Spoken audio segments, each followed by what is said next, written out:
First ever factory outlet Mukunda jewellery అన్ని బ్రాంచ్లలో Christmas and new year సందర్భంగా ఎన్నో ఆఫర్లు. త్వరలో జూబ్లీ హిల్స్ బ్రాంచ్ ప్రారంభం.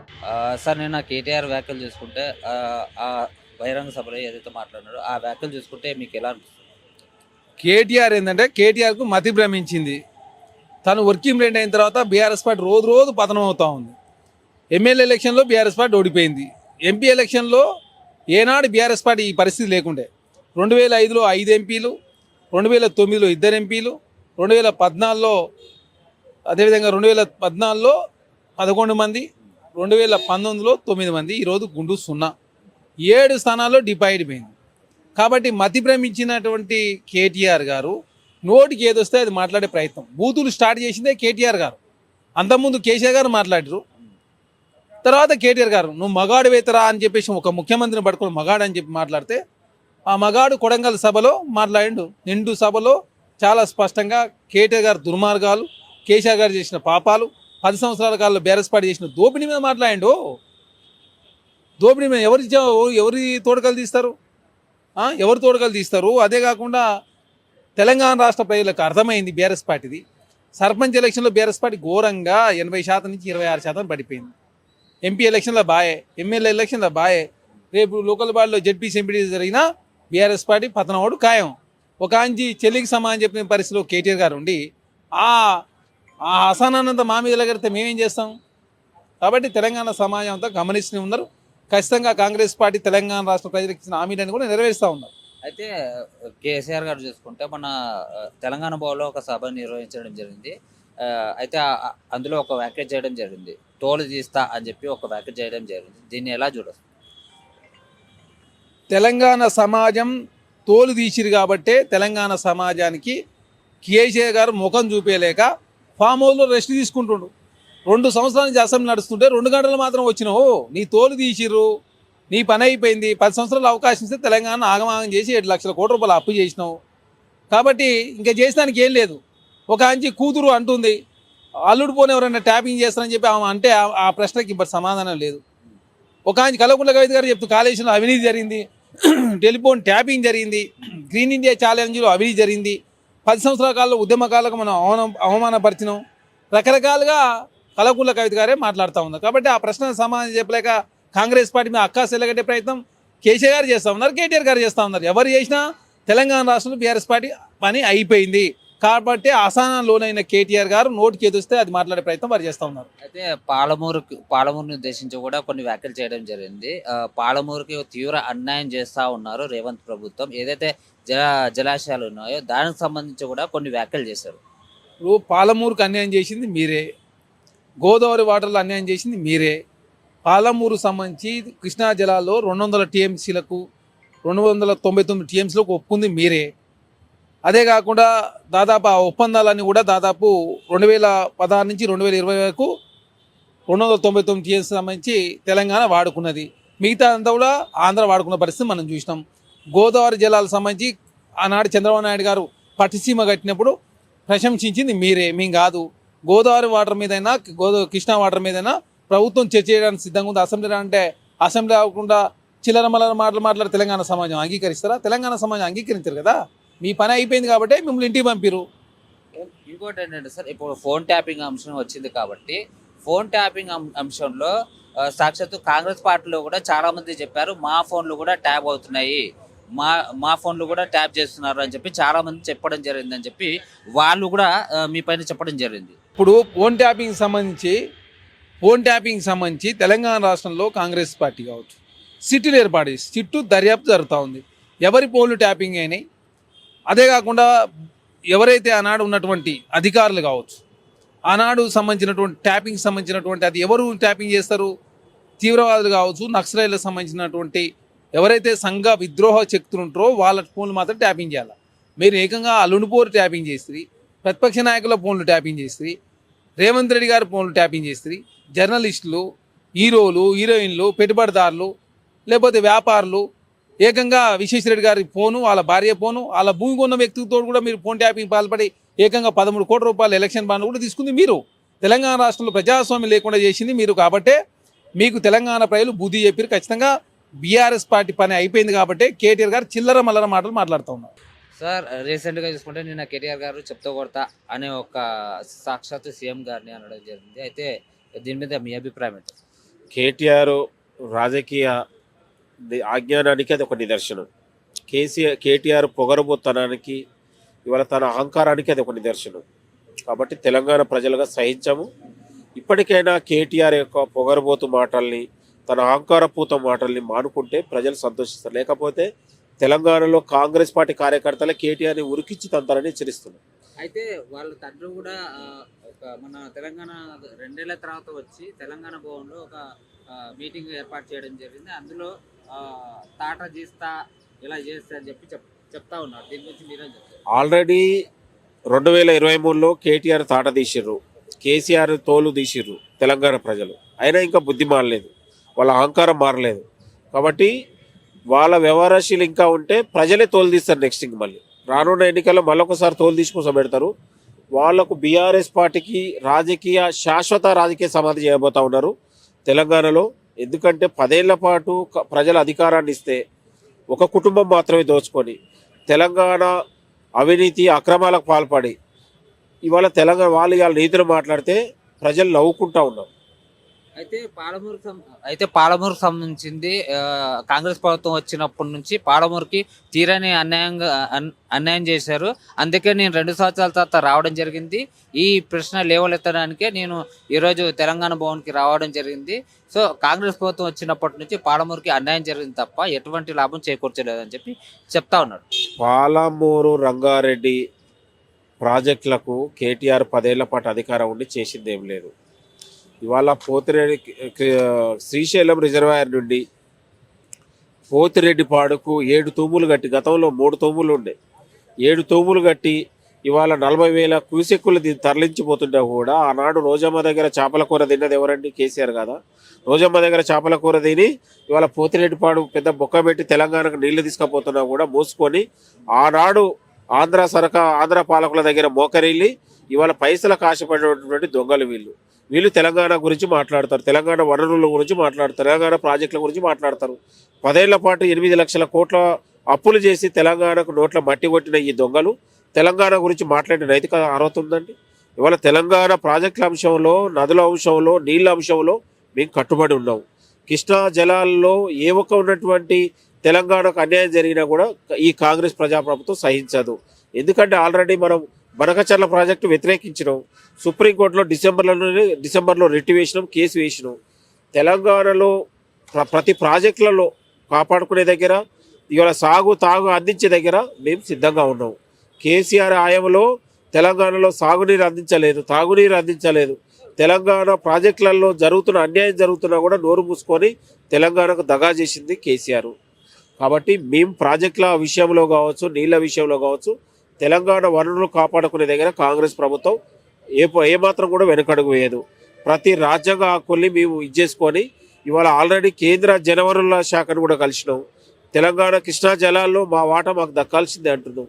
కాబట్టి తెలంగాణ రాష్ట్ర అభివృద్ధి కోసం ముఖ్యమంత్రి గారు ఎప్పుడు కూడా ప్రజల కోసం, ప్రజల సంక్షేమం కోసమే పాలన నడుస్తూ ఉంది. కేసీఆర్ ప్రెస్ మీట్ వల్ల తెలంగాణ కొరిగేదేం లేదు. మీకు నిజంగా ఏమైనా అనుమానాలు ఉంటే, ఎజెండా ఉంటే అసెంబ్లీకి రండి, మాట్లాడుకుందాం, తేల్చుకుందాం. కాబట్టి తెలంగాణ 10 ఏళ్లలో మీరు పాలించిన ఎజెండా పైన మీరు సిద్ధం. 2.5-3 ఏళ్లలో మేము తెలంగాణ ప్రజాప్రభుత్వం చేసిన అభివృద్ధి పైన కూడా మేము సిద్ధంగా ఉన్నాం. రండి, మీరు తెలుసుకుందాం. కాబట్టి వాళ్ళకు ముఖం లేక అవినీతి అక్రమాలకు పాల్పడి తెలంగాణ దోచుకున్న దొంగలకు ఇవాళ అసెంబ్లీలో మాట్లాడితే లాగులు దడుస్తాయని భయపడే వాళ్ళు అసెంబ్లీకి రావట్లేదు. ఇంకోటి ఏంటంటే ప్రధానంగా ఏదైతే కేసీఆర్ గారు ఇప్పుడు రేవంత్ రెడ్డి గారు అన్ని పథకాలు అన్ని చేస్తామన్నారు, కానీ కేసీఆర్ గారు వచ్చి మాట్లాడితే ఎందుకు భయపడతా ఉన్నారు? కేసీఆర్కి ఎవడు భయపడతారండి? నాకు అర్థం కాక కేసీఆర్కి ఎవడు భయపడతారండి? కాంగ్రెస్ ప్రజాప్రభుత్వాన్ని చూసి వాళ్ళు భయపడతా ఉన్నారు. ఇవాళ ముఖ్యమంత్రి రేవంత్ రెడ్డి గారు అధికారం వచ్చిన తర్వాత రోజే మీ సలహాలు సూచనలు ఇవ్వండి, గౌరవించడానికి మీరు సిద్ధంగా, వినడానికి సిద్ధంగా ఉంటే చేతగాని దద్దమ్మలు వాళ్ళు. కనీసం ప్రజాప్రభుత్వానికి వాళ్ళ సలహాలు సూచనలు రాలేదు. అసెంబ్లీ పెడితే అసెంబ్లీకి రారు. ఏదో మోడీ ఆయన ప్రెస్ మీట్ పెట్టగానే తెలంగాణకు ఒరిగేదే ఉందండి. ప్రజలు మాతోనే ఉన్నారు. ప్రజా సంక్షేమం కాంగ్రెస్ పార్టీతోనే సాధ్యమవుతుంది, నిరూపించగలిగినాం. ఇంద్రమ్మ ఇల్లు ఇచ్చినాము, సన్న బియ్యం ఇస్తున్నాము, మహిళలకు పెద్దపీట వేసినాం, రైతులకు రుణమాఫీ చేసినాం, రైతు భరోసా ఇవ్వగలిగినాం, ఇవాళ నిరుద్యోగులకు ఉద్యోగాలు ఇవ్వగలిగినాం. తెలంగాణలో 10 ఏళ్లలో చేయలేని పనులు 2.5 ఏళ్లలో మేము చేసి నిరూపించగలిగినాం. ఇవాళ ఏడాదిలోనే దాదాపు 80,000 కోట్ల రూపాయల సంక్షేమ పథకాలకు కేటాయించగలిగినాం. ఇవాళ కేసీఆర్ చేసిన అప్పులు కట్టగలుగుతున్నాం, మేము అప్పులు కడుతున్నాం. తెలంగాణ సంక్షేమానికి పెద్దపీట వేసింది మేము. వాళ్ళు కూడా మాట్లాడితే ఎట్లా అండి? అయితే ఇంకోటి ఏంటంటే మీరు పథకాల విషయానికి వచ్చినారు కాబట్టి అడుగుతున్నాను. పథకాల విషయంలో ఓన్లీ మీరు ఇచ్చింది ఏం లేదు. ఏదైతే మీరు గతంలో చూసుకున్న పథకాలు అయితే కేసీఆర్ పెట్టిన పథకాలనే మళ్ళీ మీరు అధికారంలోకి వచ్చిన తర్వాత దాన్ని రిపీట్ చేస్తూ పథకాలు ఇచ్చారు తప్ప మీ ఓన్గా ఏది పథకాలు ఇవ్వలేదు. అంతేకాకుండా ఇందులో వచ్చేసి కిలో బంగారం ఇస్తా అన్నారు, ఇంతవరకు ఇవ్వలేదని చెప్పి ఒక మాట అయితే వాళ్ళు ప్రస్తావన చేస్తూ ఉన్నారు. ఇల్లు లేని 4.5 లక్షల మందికి ఇందిరమ్మ ఇల్లు ఇవ్వగలిగినాం. ఇవాళ రైతులు ఇవాళ దాదాపు 3 కోట్ల మందికి సన్నబియ్యం వేయగలుగుతున్నాం. ప్రజలకు, పేద మంది ప్రజలకు, బడుగు బలైన ప్రజలు సన్నబియ్యం తినగలుగుతా ఉన్నాం. ఇందిరమ్మ ఇల్లు ఇచ్చినాం, రైతు రుణమాఫీ చేయగలిగినాం. ఇట్లా ఉన్నటువంటి అనేక సంక్షేమ పథకాలు ఉన్నాయి. దాదాపు తెలంగాణలో పేద మధ్యతరగతి ప్రజలకు 200 యూనిట్ ఉచిత విద్యుత్ కరెంట్ ఇవ్వగలుగుతున్నాం. దాదాపు 56 లక్షల మంది లబ్ధిదారులు ఉన్నారు. రైతులు, మహిళలు, నిరుద్యోగులకు 60,000 ఉద్యోగాలు ఇచ్చినాం. యూరియా పైన కూడా చాలా చర్చ జరుగుతూ ఉంది. యాప్ ఎవరు ఇమ్మన్నారు? యాప్ అంటే నార్మల్గా రైతులకు వచ్చేసి యాప్ ఎవరు పెట్టమన్నారు? చదువుకోలేని వాళ్ళు ఉంటారు, చదువుకున్న వాళ్ళు ఉంటారు. ఇప్పుడు యాప్ పెట్టడం వల్ల రైతులకు అందుతుందని చెప్పి మీరు భావిస్తున్నారని చెప్పి అడుగుతా ఉన్నారు. ఇప్పుడు గతంలో యూరియా సప్లైలో అనేక అక్రమాలు జరిగినాయి, రైతులు అనేక ఇబ్బందులు పడ్డారు.